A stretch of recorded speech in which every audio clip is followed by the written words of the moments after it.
Masechet Souka, traité Souka, Dafkafa, la feuille numéro 21, nous sommes à la feuille 20, 6 lignes avant la fin. Tnan Hatam, il y a une Mishnah ailleurs qui dit Ehad Hor Shehareruhu Mayim, que ce soit une cavité qui a été faite par de l'eau, au Shratzim, ou par des petites bêtes comme des taupes, etc.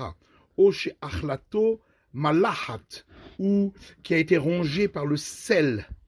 Vechen Midbach Avanim, de même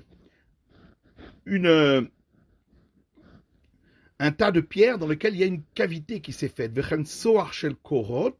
ou un tas de bûches dans lequel il y a une cavité qui s'est faite. Mahil al atum'a, cette cavité permet, s'il y a à l'intérieur une impureté d'un mort, que tout ce qui se trouve dans la cavité soit impur. Rabbi Yehuda Omer, kol ohel sheno asubide Adam.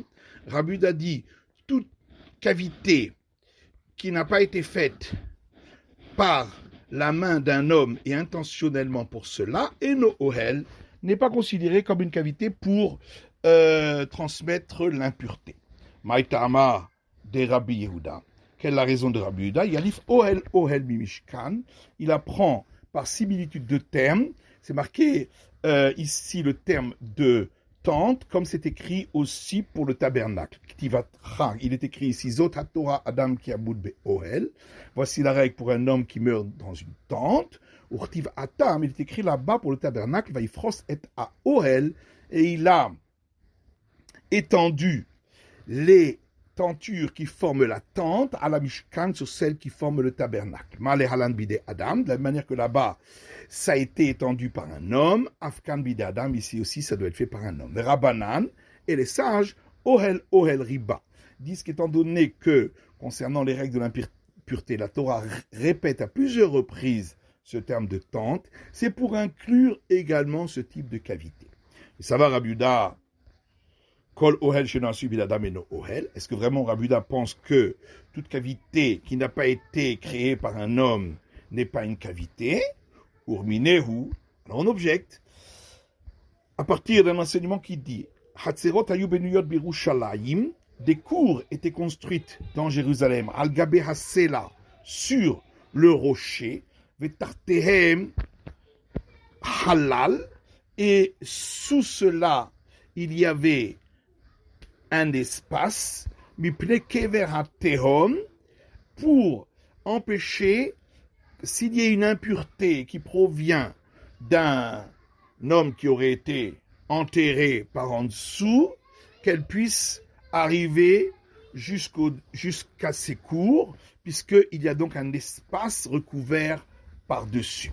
On met vim nashim au barot, et on y amène des femmes enceintes, veyoldot sham, qui accouchent là-bas, megadlot benehem sham, et elles élèvent leurs enfants là-bas, les parents, pour que les enfants puissent être absolument purs pour pouvoir s'occuper de tout ce qui a trait à la purification de la vache rousse. Mevim shvarim, et on apporte des taureaux, val gabehem dlatot.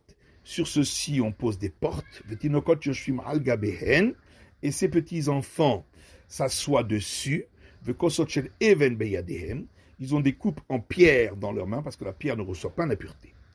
Et étant donné qu'ils se trouvent sur ces taureaux, sur ces portes, même s'il y a une impureté dans la terre, elle n'arrive pas jusqu'à eux, puisqu'il y a un espace recouvert au-dessus de la terre, donc par ce taureau et ses portes. Et Guillaume Shiloah, quand ils arrivent à la source du Siloé, Yardou le Tochamayim, ils descendent dans l'eau, et ils remplissent les coupes pour avoir de l'eau de source, pour la mélanger avec les cendres de la vache rousse et purifier avec ceux qui sont impurs.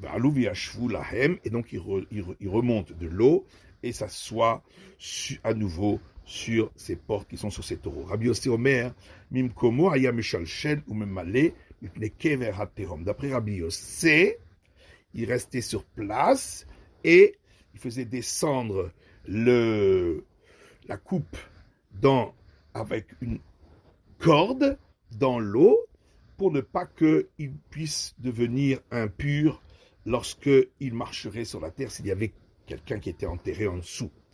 Tania, il y a une braïta qui dit, Rabbi Yehuda Omer, lo hayu mevim dlatot et la shvarim. Rabbi Yehuda dit, on n'amenait pas de porte, uniquement des taureaux. Va shvarim des oel sheno asubide adamu. Or, le taureau forme une couverture par-dessus l'espace qui est entre lui et le sol, mais ce n'est pas fait par l'homme. Et malgré tout, Rabbi Yehuda dit, on n'apportait pas des portes, mais uniquement des taureaux. Donc il accepte cette couverture sur un espace qui n'a pas été formé par l'homme. Lorsque Ravdim est venu, il a dit au nom de Rabbi Elazar, Modé Rabbi Yehuda Kimlo Egrof. Rabbi Yehuda est d'accord que si cet espace recouvert a les dimensions d'un très gros point, qui est beaucoup plus qu'une simple largeur du point, dans ce cas-là, même si ce n'a pas été fait par l'homme, ça reçoit, c'est considéré comme une couverture sur un espace concernant l'impureté. Tania Namihari, il y a une braïta qui dit aussi la même chose, Modé Rabbi Yehuda Bishkifin. Rabbi Yehuda est d'accord concernant des grosses pierres qui se sont séparées de l'endroit où elles étaient dans le sol, et ce qui a créé une cavité, ou bin kikaslaim, ou dans les crevasses qui sont dans la roche, qui forment de grandes cavités, que ça a le titre de cavité concernant l'impureté, pour dire que tout ce qui est à l'intérieur devient impur, et pour empêcher l'impureté de monter au-dessus de la couverture de cette cavité. Varedelet. Mais maintenant, voilà que la porte, elle a les mesures de plusieurs gros points. Vekatani Rabbi Yehuda Omer, lo hayu mevim dlatot. Et malgré tout, Rabbi Yehuda dit, on n'apportait pas de porte. Et la shvarim, que les taureaux. Amar Abaye lo utzrichu la vie dlatot. Abaye dit, Rabbi Yehuda est venu nous dire qu'on n'avait pas besoin d'apporter les portes. Les taureaux suffisaient. Ravama lo hayu mevim dlatot kolika. Rava dit, il a voulu dire qu'on n'apportait pas de porte du tout. Chez Dato, chez le Tinok Gassa Alav, de peur que le petit enfant qui s'y trouve s'y sente bien confortable, et alors Shema Yotzi Rosho Oechan Mevarav, et il sortirait alors sa tête ou un de ses membres de par-dessus la porte, Veyitma, et il deviendrait impur. Et Kever Atehom, s'il y avait un homme qui était enterré en dessous. Talia, et une braïta qui va t'aider Rava, qui suit cette réponse de Rava. Rabbi Yehuda Omer, la braïta dit, Rabbi Yehuda dit, lo hayu mevim daltot kolika, on n'apportait pas de porte du tout,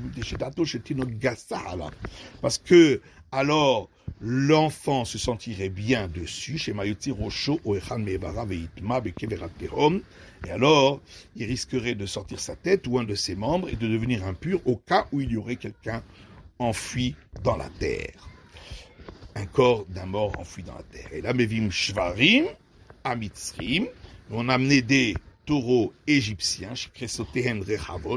qui ont un ventre très large, Vatinokot Yoshvim al Gabehen, et les petits-enfants s'asseyaient dessus. Avec à leurs mains des coupes en pierre, ils guirent le chiloir, arrivés au Siloé, Yardou ou Mal'oum, ils descendaient, les remplissaient vers Alou, Viachou, Lahen al Gabehen, puis ils remontaient et s'asseyaient sur les dos des taureaux. Varemita, Deshbakama et Grofin.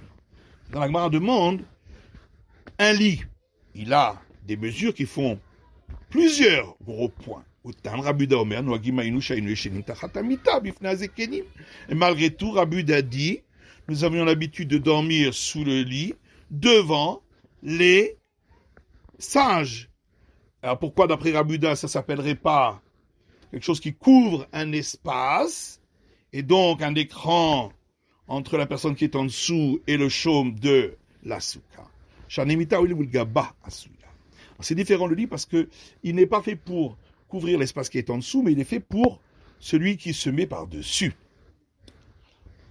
Mais les taureaux aussi sont faits pour celui qui est par-dessus, pas pour l'espace qui est en dessous.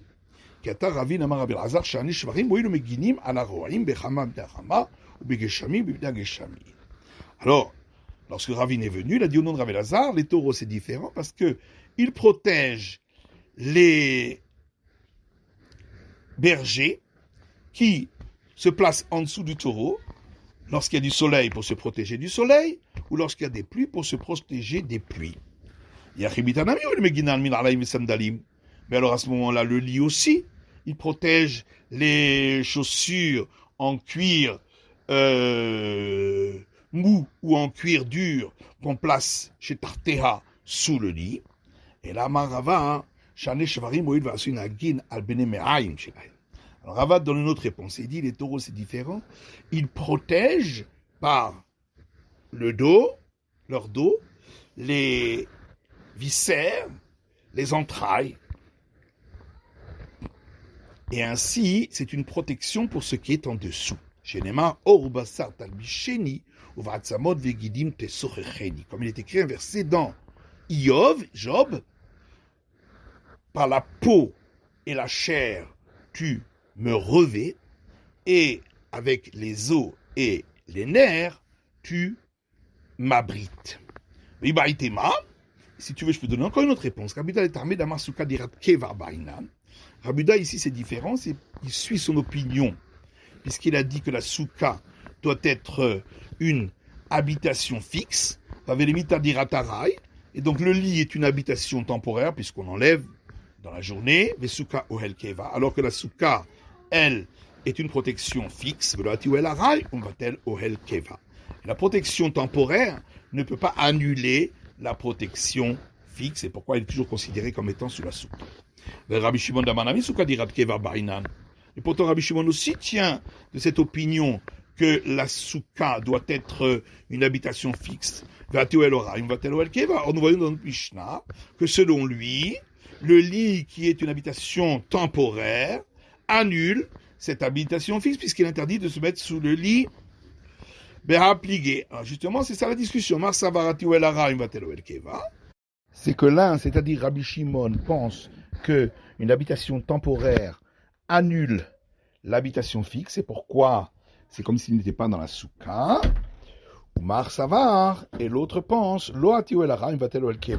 que une habitation temporaire ne vient pas annuler une habitation fixe. Ça, c'est l'avis de Rabbi Yehuda. Amar Rabbi Shimon, Maaseh Betavi Abdo, la Mishnah rapporte l'histoire qu'a raconté Rabbi Shimon concernant Tavi, le serviteur de Rabban Gamliel. Alors la Gemara rapporte une braïta là-dessus. Tanya, il y a une braïta qui dit Amar Rabbi Shimon dit Sichato chez Rabban Gamliel. Du bavardage de Rabban Gamliel, la manouche nedvarim, nous apprenons deux choses. La manouche avadim peturim in asuka, nous apprenons que les serviteurs sont dispensés de la souka. Et nous apprenons que celui qui dort sous un lit dans la souka ne s'est pas acquitté de son devoir. Pourquoi il n'a pas dit des paroles de Rabban Gamliel plutôt que de dire du bavardage de Rabban Gamliel? Il vient m'apprendre quelque chose en passant. Qui a de Amar Ravaha bar Ada, comme ce qu'a dit Ravaha, fils de Ada, Vamrela Amar Ravaha bar Ada Amarav. D'autres disent que Ravaha bar Ada a rapporté au nom de Rav Hamnuna Amarav, au nom de Rav. Minayin shafilu sichat tamidei chachamim tzichal limud. D'où sait-on que même le bavardage des sages peut nous apprendre quelque chose. Chez Neymar, comme il est écrit, Veralehu lo yibol. Même les feuilles légères ne fanent point. Matitine, Mishnah suivante. Celui qui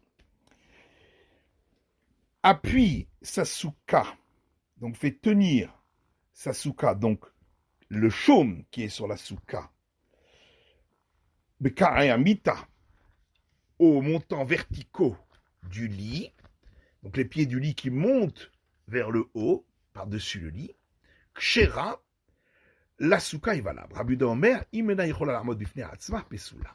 Rabuda dit, si elle ne pouvait pas rester debout de par elle-même, elle a besoin de ces montants, de ces pieds du lit, elle n'est pas valable. Baramaïtama de Rabuda. Quelle est la raison de Rabuda qui dit que c'est pas valable? Rabbi Zera et Rabbi Abba bar Mamal. Il y a une discussion là-dessus entre Rabbi Zera et Rabbi Abba bar Mamal. Chalamar, la keva. L'un dit, c'est parce que c'est pas fixe, puisque le lit bouge. L'autre dit, c'est parce que il fait tenir le chaume qui est sur la souka par quelque chose qui reçoit l'impureté. Maï Benayou, c'est quoi la différence entre les deux explications? C'est dans le cas où il aurait enfoncé dans le sol des barres verticales en fer et par-dessus, il aurait posé ce qui couvre la souka. D'après celui qui dit que le problème c'est parce que c'est pas fixe. Dans ce cas-là, c'est fixe. Par contre, d'après celui qui dit que c'est parce que il l'a fait tenir par quelque chose qui reçoit l'impureté, ici, il fait tenir également par quelque chose qui reçoit l'impureté. Abaye dit le chanou et la samach. On ne parle que dans le cas où il a fait tenir le chaume par ces barres du lit. Al-Gabé Amita que Shira. Par contre, s'il a simplement posé les chaumes au-dessus du lit, mais il n'a pas fait tenir par le lit, c'est valable. Maïtama, pourquoi les mandamar le fichen la keva, aresh la keva. D'après celui qui dit que le problème c'est parce que c'est pas fixe. Ici c'est fixe, puisque ça ne tient pas par le lit.